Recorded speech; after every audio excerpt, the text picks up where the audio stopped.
bravest being thing left we can out, do and is my allow son, someone we who love was to finally truly finding see his us. voice through art. And in that choice, The situation we came discovered to that a being head vulnerable one is Sunday not a burden afternoon. to others. Ethan but a had bridge that organized a makes small relationships showcase at the unbreakable. local library, a photography exhibit for young artists.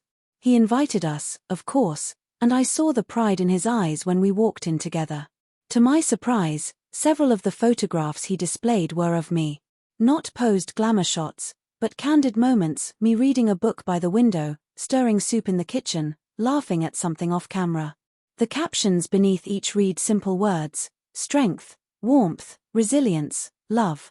I looked around nervously, worried about what others might think. But instead, I saw people admiring the work. Strangers smiled warmly at me and then at Ethan. "Your son has an incredible eye," one woman said. "He captures the heart of his subjects." In that moment, I realized that Ethan hadn't just been photographing me, he had been documenting the essence of motherhood, family, and humanity. Daniel stood silently by my side, his expression unreadable. Later that night, after the exhibit, he finally spoke. "I saw the photos today. And I get it now. It's not about you and him, it's about what he sees in you. He's showing the world the mother who raised him.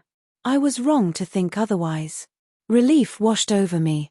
For the first time in weeks, the tension in our home eased. Ethan's passion for photography only grew stronger. Eventually, his work gained recognition, and he even received a scholarship to study visual arts at a university out of state. The day he left, I hugged him tightly and whispered, "Thank you for showing me a version of myself I'd forgotten."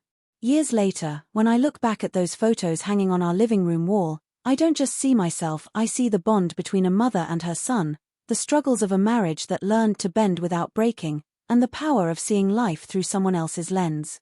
And though the journey was not without conflict or misunderstanding, it taught me something invaluable. Sometimes the simplest acts, like offering to take a photograph, can reveal truths about love, family, and resilience that words never could.